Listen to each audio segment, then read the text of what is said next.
Hello గై. So మీరు నా trading channel పేరు చూసి ఉంటారు కదా, సింపుల్ ట్రేడింగ్. సో మీకు ఒక చిన్న క్లారిఫికేషన్ ఇద్దామని అనుకుంటున్నాను. ఎందుకంటే మీరు కన్క్లూడ్ అయ్యే ముందు ఇతను కూడా వేరే వాళ్ళలాగా పెద్ద పెద్ద ఇండికేటర్స్ పెట్టేసి, పెద్ద స్క్రిప్ట్స్ పెట్టేసి, ఇక్కడ వాల్యూస్ వచ్చేసి 2-3 ఇండికేటర్లు వెళ్తూనే నేను నా ట్రేడింగ్ అలా ఉండదు. అది చాలా కాంప్లికేటెడ్ ట్రేడింగ్ అనమాట. అది లేకుండా మీరు ట్రేడింగ్లో సక్సెస్ఫుల్ అవ్వగలరా అంటే ఛాన్సెస్ ఉన్నాయి, మీరు సక్సెస్ఫుల్ అవ్వగలరు. ఎందుకంటే నా నా ట్రేడింగ్ స్టైల్ వచ్చేసి completely based on price action. For example నేను ఇవి తీసేస్తాను, ఒక నిమిషం ఆగండి. సో ఇది చార్ట్ అనమాట. నేను డైలీ బేసిస్లో నా సపోర్ట్ అండ్ రెసిస్టెన్స్ ఏరియాని అప్డేట్ చేసుకుంటూ ఎప్పుడైతే ఒక సెటప్ అనేది అక్కడ ఫామ్ అవుతుందో ప్రాపర్ రిస్క్ మేనేజ్మెంట్ నేను ఆ ట్రేడ్ అనేది తీసుకుంటాను అనమాట.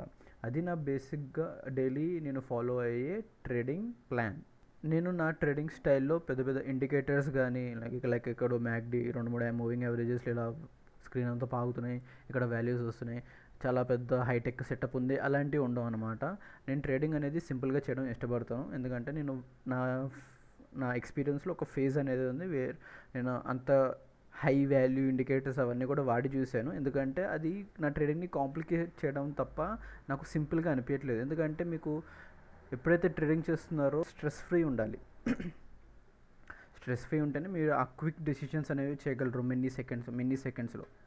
ఎప్పుడైతే ఇంత డేటా అనేది ఫ్లో అవుతుందో మీకు చాలా థాట్స్ అనేవి వస్తాయి, అది మీ డిసిజన్ మేకింగ్ని ఇంటరప్ట్ చేసిద్ది అనమాట. సో ఏ స్ట్రాటజీ కానీ, ఏ సెటప్ కానీ, ఏ ఇండికేటర్ కానీ మీకు ఒక 100% విన్ రేట్ అనేది ఇవ్వదు. సో రాంగ్ అవడంలో తప్పు లేదు. మీరు అది సింపుల్గా పెట్టుకుని రాంగ్ అయితే ఇంకా పర్లేదు. ఎందుకంటే మార్కెట్ అనేది ఈజ్ ఏ ప్రాబబిలిటీ గేమ్. మీరు ఎంత కరెక్ట్ ఉన్నా సరే ఒక పాయింట్లో మార్కెట్ అనేది తిప్పి కొట్టిద్ది మిమ్మల్ని. సో దాన్ని ట్యాకిల్ చేయడానికి చూడకండి, దాంతో ఫ్లోలో వెళ్ళిపోండి. జస్ట్ ఒక 60-65% విన్ రేట్ ఉన్న సెటప్ తీసుకోండి, దాన్ని కంటిన్యూస్గా యూస్ చేస్తూ ఉండండి. అండ్ మల్టిపుల్ సెటప్స్ కానీ మల్టిపుల్ స్ట్రాటజీస్ కానీ ఫాలో అయ్యేదానికన్నా ఒక సింపుల్ 2-3 సెటప్స్ పెట్టుకుని దాన్నే ఫాలో అవుతూ ఉంటే మీకు ఇంకా మంచి విన్ రేట్ అనేది వచ్చింది. మామూలుగా ట్రేడింగ్లో మీకు 2 ఇంపార్టెంట్ థింగ్స్ ఉంటాయి. ఒకటి మైండ్ సెట్, ఇంకోటి రిస్క్ మేనేజ్మెంట్. ఈ రెండు మీరు ప్రాపర్గా అర్థం చేసుకొని ఫాలో అవ్వగలిగితే మీరు వచ్చేసినట్టే, రీచ్ అయిపోయినట్టే ఆ స్టేజ్ ఎక్కడైతే మీకు కన్సిస్టెన్సీగా ప్రాఫిట్స్ అనేవి వస్తాయో. ఇవి చాలా ఇంపార్టెంట్ అనమాట ఒక ట్రేడర్కి. ఈ రెండు ఎప్పుడు పర్ఫెక్ట్గా బ్యాలెన్స్ అయి ఉండాలి. ఇవి చాలా ఇంపార్టెంట్ రోల్ ప్లే చేస్తాయి ఒక ట్రేడర్స్ లైఫ్లో. చాలామంది మీరు ఇన్ఫ్లుయెన్సర్స్ కానీ యూట్యూబర్స్ కానీ చెప్తే చూసి ఉండొచ్చు, లైక్ వాళ్ళు మీకు సెటప్స్ ఇస్తారు, స్ట్రాటజీస్ ఇస్తారు, అండ్ కొంతమంది మీకు టిప్స్ కూడా ఇస్తారు, ఎప్పుడు బై చేయాలి, ఎప్పుడు సేల్ చేయాలి అనేది. బట్ వీటన్నిటికన్నా మెయిన్గా, అంటే నేను లీగల్ అని చెప్పట్లేదు, ఇల్లీగల్ చేయకూడదు ఇది, కానీ వీటన్నిటికన్నా మెయిన్గా నేను ఏం చెప్తానంటే చాలా స్మాల్ థింగ్స్ ఉంటాయి. లైక్ రిస్క్ టు రివార్డ్ ఎంత మెయింటైన్ చేయాలి, మనీ కంట్రోల్ ఎలా ప్లాన్ చేయాలి, అండ్ ట్రేడ్ తీసుకునే ముందు మీ థింకింగ్ ప్రాసెస్ ఎలా ఉండాలి అనేది. ఇవి చాలా చిన్న థింగ్స్ అనమాట. ఇవి మీకు ఎవరు చెప్పరు, బట్ నేను మీకు అష్యూర్ చేస్తాను, మీరు ఇలాంటి చిన్న టాపిక్స్ కానీ మాస్టర్ చేయగలిగితే మీకు ఈ పెద్ద అవసరం లేదు అసలు. మీరు ఏ సెటప్లో అయినా సరే ప్రాఫిట్స్ చేయగలరు ఈ 3 థింగ్స్ని మాస్టర్ చేయగలిగితే. సో అలా ఒక ఫేజ్ అనేది అయిపోయిన తర్వాత ఇంకా నేను బ్లైండ్గా ఫిక్స్ అయిపోయాను. నేను సర్టెన్ రూల్స్ అనేవి ఉంటాయి అనమాట. నేను నాకు సొంతంగా డిఫైన్ చేసుకున్నాను. రూల్స్ అనేవి అందరికీ డిఫరెంట్గా ఉంటాయి. మీరు కూడా మీ సొంత రూల్స్ని డిఫైన్ చేసుకొని వాటిని బ్లైండ్గా ఫాలో అయిపోవాలి. ఎప్పుడు దాకా అయితే మీరు మీ ఎమోషన్స్ని పక్కన పెట్టి రూల్స్ని బ్లైండ్గా ఫాలో అవ్వరో అప్పుడు దాకా సక్సెస్ అనేది కొంచెం కష్టం అనే చెప్పుకోవచ్చు. కష్టం. సక్సెస్ఫుల్ ట్రేడర్ అవ్వడం అనేది కొంచెం కష్టమే అనమాట. ఎందుకంటే మార్కెట్ అనేది నేను ఎలాగైతే చెప్పానో, మార్కెట్ అనేది ప్రాబబిలిటీ. దాంట్లో మీరు మీ ఎమోషన్స్ని పక్కన పెట్టి రూల్స్ని ఫాలో అవ్వాలి. అది వెరీ ఇంపార్టెంట్. ప్రతి సక్సెస్ఫుల్ ట్రేడర్ యొక్క కర్వ్ ఎలా ఉండేది ఒక సింపుల్ టర్మ్లో చెప్పాలంటే, ఫర్ ఎగ్జాంపుల్ ఈ పాయింట్ ఆఫ్ టైంలో మనకి ట్రేడింగ్ చేయాలి, స్టాక్ మార్కెట్లోకి వెళ్ళాలి, దులిపేయాలి అని అనిపిస్తాయి.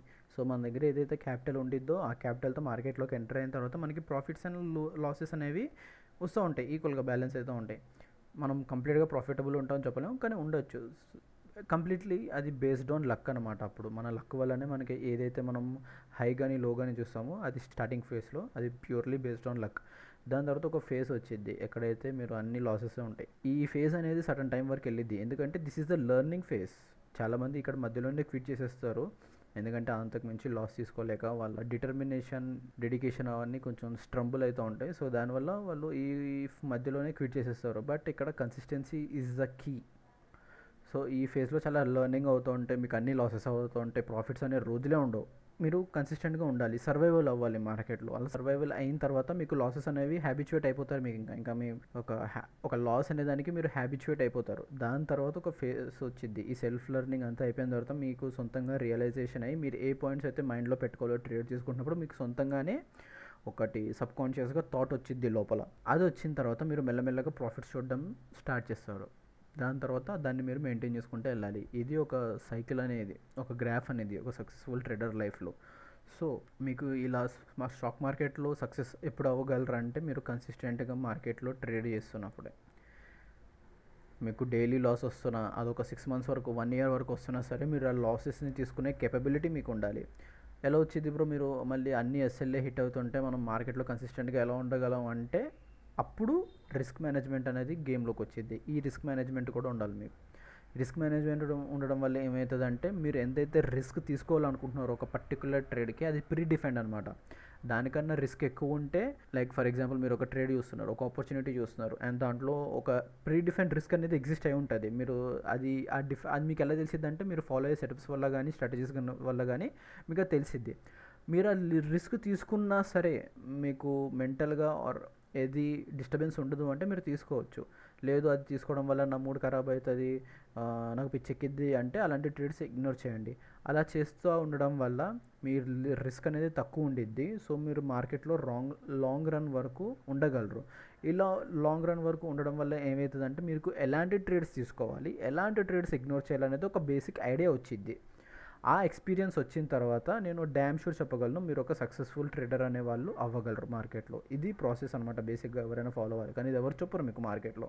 ఇందాక నేను చెప్పినట్టు ఇవి చాలా సింపుల్ థింగ్స్ ఇవి, కానీ చాలా పెద్ద రోల్ ప్లే చేస్తాయి. ఎందుకంటే నేను సొంతంగా అబ్జర్వ్ చేశాను ఇవన్నీ. ఈ రోజుకైతే ఇంతే. మీకు ఇలాంటి కాంటెంట్ ఇంకా కావాలంటే నా ఛానల్ని సబ్స్క్రైబ్ చేయండి, సింపుల్ ట్రేడింగ్.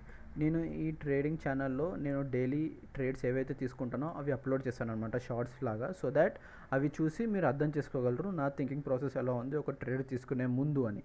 ట్రేడింగ్ని మీరు కూడా సింపుల్గా చేయాలనుకుంటే వెంటనే నా ఛానల్ని సబ్స్క్రైబ్ చేయండి, షేర్ చేయండి. మనం నెక్స్ట్ ట్రేడింగ్ సెక్షన్లో కలుద్దాం. బాయ్.